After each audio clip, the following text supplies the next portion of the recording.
16장 18절부터 25절까지의 말씀 우리 한 절씩 교독하여 보죠. 제가 먼저 18절 말씀 봅니다.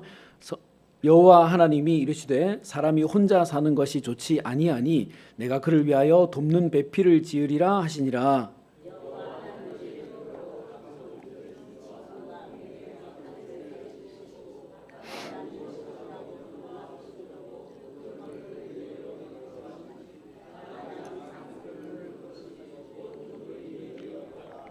아담이 모든 가축과 공중의 새와 들의 모든 짐승에게 이름을 주니라. 아담이 돕는 배필이 없으므로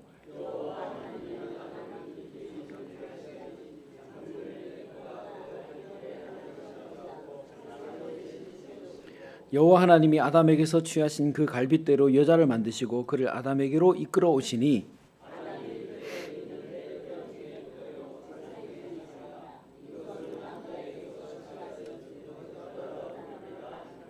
이러므로 남자가 부모를 떠나 그의 아내와 합하여 둘이 한 몸을 이룰지로다. 아담과 그의 아내 두 사람이 벌거벗었으나 부끄러워하지 아니하니라. 아멘. 우리 지난 시간에는 그 에덴 동산에 대해서 살펴보면서 은혜를 나누어 보았는데요. 하나님은 인간과 아름다운 교제, 사람과 아름다운 교제를 나누시기 위해서 아름다운 에덴 동산을 만드셨고 또 그것을 인간에게 주셨습니다. 하지만 인간은 동산 중앙에 있는 그 열매를 먹지 말라라고 하시는 그 하나님의 말씀에 불순종하여서 허락하신 자유도 다 잃어버리고 그 좋은 에덴 동산에서 쫓겨나게 되었습니다.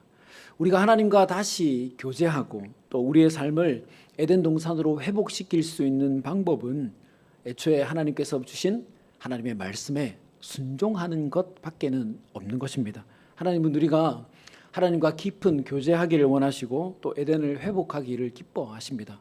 그러므로 우리 순종하면 에덴 동산이 된다라는 생각을 가지고 우리 하나님의 말씀에 전적으로 순종하는 삶을 살아가셔서 우리의 모든 삶의 터전이 에덴 동산이 되어 그 좋은 에덴 동산에서 하나님과 깊이 교제하는 그런 복된 인생을 살아가자라고 말씀을 전해드렸습니다. 오늘은 우리 아담과 하와가 만나는 이 장면을 보면서 함께 은혜를 나누어 보려고 합니다. 여러분, 성경의 내용은요, 장과 또 문단과 절로 나뉘어져 있습니다. 장은 다른 주제의 이야기나 사건들을 나누어 주는 역할을 하고, 절은 그 속에서 등장인물이나 사건의 전개를 세세하게 알려주는 역할을 합니다. 그리고 절 앞에 보면 점이 찍혀 있는데 그 점과 점 사이를 문단이라고 하지요. 이 문단은 한 장 속에 있는 내용을 나누거나 한 장 안에 들어있는 다른 사건을 구분해 주는 역할을 합니다. 그러니까 이 문단은 동일한 한 사건이나 내용은 다를 수 있지만 우리에게 알려주고자 하는 한 가지 주제를 다루고 있는 것이죠. 그래서 성경의 여러 내용과 사건은 이 수많은 장과 단과 절로 나뉘어져 있고, 그런 구분을 통해서 사건의 주제와 내용을 더욱 명확하게 드러내주는 역할을 합니다. 그렇기 때문에 우리가 성경을 읽을 때에 이 장과 문단, 절을 생각하면서 읽는다면 그 주제와 의미를 더 잘 파악할 수 있게 되는 것이죠. 앞으로 말씀을 대하실 때, 읽으실 때 이런 부분들을 잘 생각하시면서 성경을 읽으셔서 여러 가지 유익을 누리시기를 또 축원합니다. 자, 여러분, 오늘 본문도 이런 부분을 잘 염두에 두고 읽어야 하는 본문인데요. 오늘 우리가 읽은 본문 18절부터 25절까지의 내용을 보면 분명히 18절 말씀에서 하나님은 아담이 혼자 사는 것이 좋지 않다라고 하시면서 그 아담이 지금 느끼고 있는 그 외로움에 대해서 아신 후에 아담이 외로워하고 있으니까 배필을 만들어 줘야 되겠다, 하나님이 이렇게 말씀하십니다. 그러면 문맥의 흐름상 19절부터 기록되어야 되는 내용은 하나님께서 아담에게 하와를 만들어 주시는 이야기가 기록이 되어야 되는데, 오늘 본문 19절 20절 말씀에 보면 그 내용과 전혀 상관이 없는 동물들의 이름 지어주는 사건이 기록되어 있습니다. 그러니까 하나님께서 아담이 혼자 사는 것을 보니까 아담이 참 외롭구나, 하와를 만들어 줘야지라고 말씀하신 후에 동물들을 아담에게로 보내셔서 이름을 지어주라라고 하신 것입니다.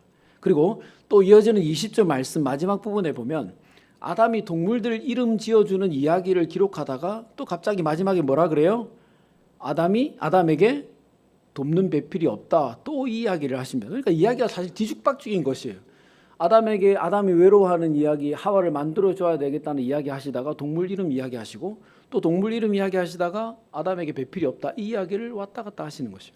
여러분, 아담에게 하와를 만들어주시는 일과 동물 이름 지어주는 일이 무슨 연관이 있죠? 동물 이름 지어주어야 하와가 나오는 것도 아닌데 왜 중간에 이 일을 하게 하셨을까요? 왜 관계도 없는 것 같은 이 이야기를 여기에 기록해 두었을까요? 여러분, 문맥상으로 따진다면 분명히 두 문단으로 나뉘어져야 되는 다른 사건이지만 20절 말씀도 또 두 절로 나뉘어져야 하지만 이 이야기를 한 문단 안에 묶어 놓으셨고 각기 다른 이야기인 것 같은데 한 절을 쓰고 있죠. 그러니 결국은 이 모든 이야기가 하나의 주제를 가지고 있다는 말입니다. 그리고 21절 말씀부터 다시 18절 말씀에서 하시던 아담과 하와에 대한 이야기를 쭉 이어가시죠.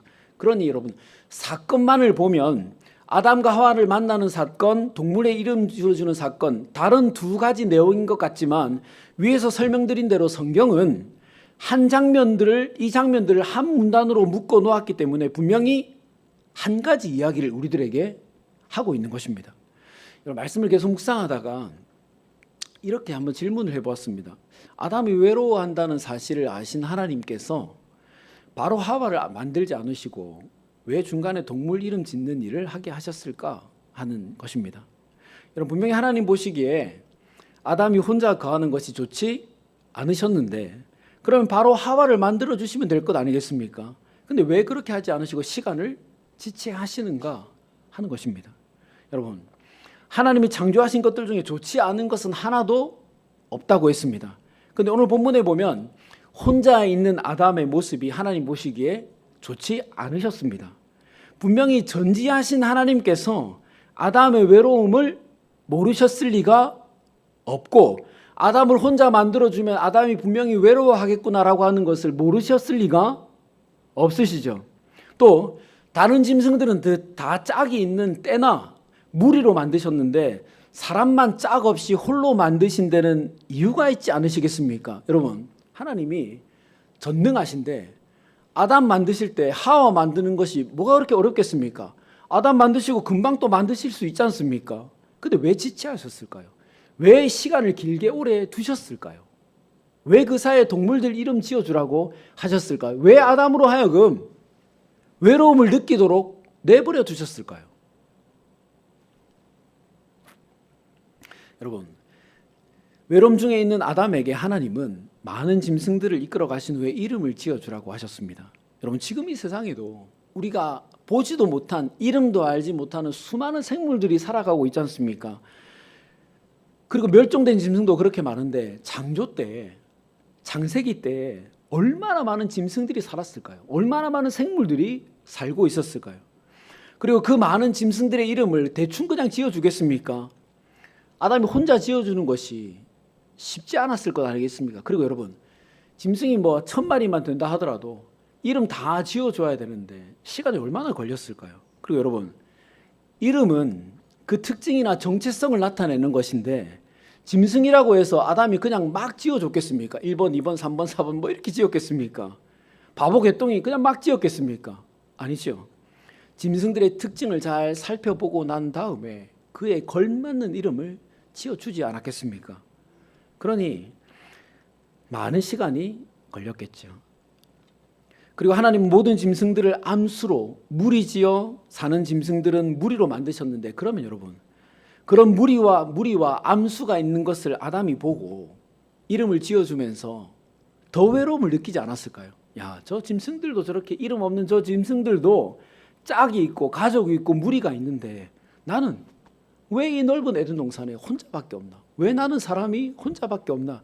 여러분, 이런 생각 들었으니 훨씬 더 외롭지 않았겠습니까? 20절부터 21절 말씀에 아담은 하나님의 말씀을 따라서 모든 가축과 공중의 새와 들의 모든 짐승의 이름을 다 지어 주었습니다. 그러자 하나님께서 아담을 깊이 잠들게 하셨습니다.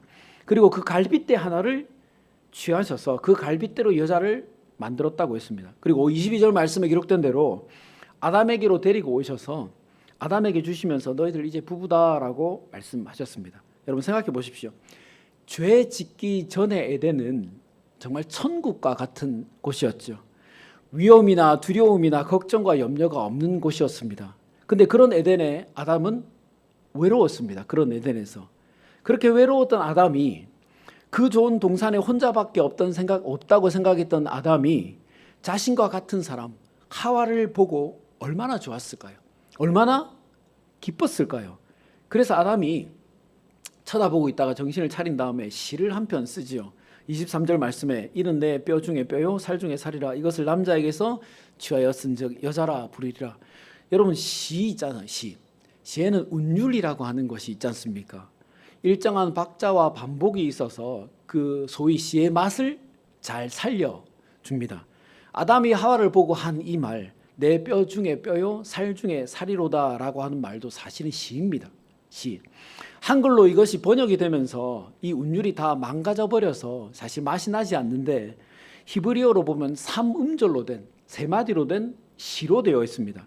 그러니까 아담이 하와를 보고 얼마나 좋았던지 즉시 그냥 시를 한 편 써서 하와에게 들려준 것이죠. 아담이 얼마나 기쁘고 감사했는지를 잘 표현해 주는 장면 아니겠습니까?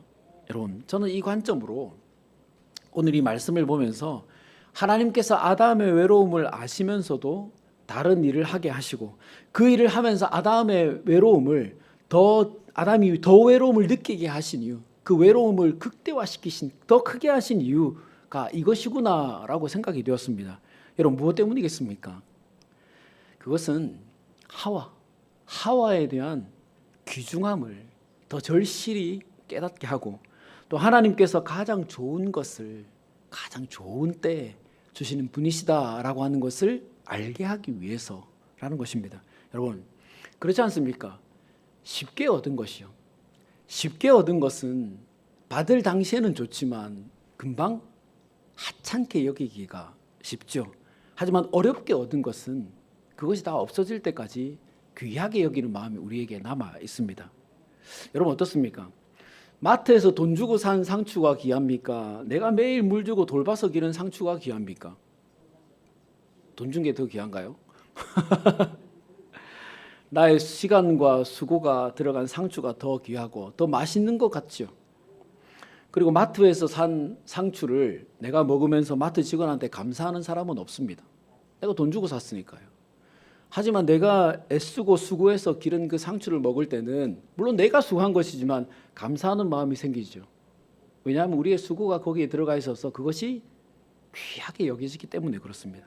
그리고 그것이 수확할 동안에 내 수고와 노력이 들어갔기 때문에 그 기다리는 시간조차도 나에게는 귀한 것이죠. 감사한 것이죠.